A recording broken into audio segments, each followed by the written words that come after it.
ସବୁ ସାଙ୍ଗମାନେ ଆଜି ଆମେ ବୁଲିଯିବା ଗଞ୍ଜାମର ଅନ୍ୟ ଏକ ଶକ୍ତିପୀଠ ମା ମହୁରୀ କାଳୁଆ ପୀଠକୁ।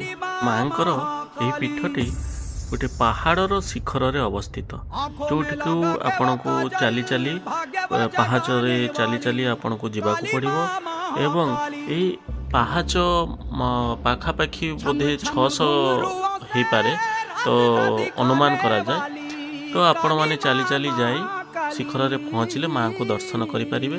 ପୂର୍ବ କାଳରୁ ଆଗରୁ ମହୁରୀ ଏରିଆର ଜଣେ ରାଜା ଏହାକୁ ପୂଜା କରୁଥିଲେ ଏବଂ ତାଙ୍କ ପରେ ଜଣେ ଶବର ମାଙ୍କର ପୂଜା କରୁଥିଲେ।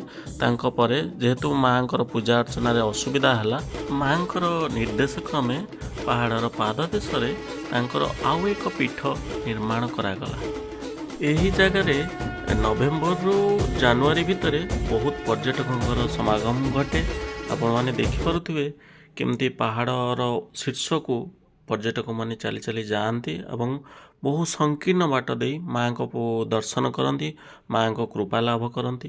ଆପଣମାନେ ମଧ୍ୟ ଯେଉଁମାନେ ଦେଖୁଛନ୍ତି ମୋର ଏ ଭିଡ଼ିଓଟି, ଆପଣଙ୍କୁ ଯଦି ଇଚ୍ଛା ହୁଏ ଆପଣ ବି ଆସନ୍ତୁ, ମାଙ୍କର କୃପା ଭିକ୍ଷା କରି ଫେରନ୍ତୁ ଏବଂ ଏହି ସବୁଜିମା ଘେରା ପ୍ରାକୃତିକ ସୌନ୍ଦର୍ଯ୍ୟକୁ ଆପଣମାନେ ମନ ଭରି ଉପଭୋଗ କରନ୍ତୁ। ଏମିତି ନୂଆ ନୂଆ ଜାଗା ଯଦି ଦେଖିବାକୁ ଚାହାନ୍ତି, ଆପଣମାନେ ମୋ ସହିତ ଯୋଡ଼ି ହୋଇ ରହିଥାନ୍ତୁ। ଧନ୍ୟବାଦ। ଜୟ ଜଗନ୍ନାଥ। ଜୟ ମା ମହୁରୀ କାଳୁଆ।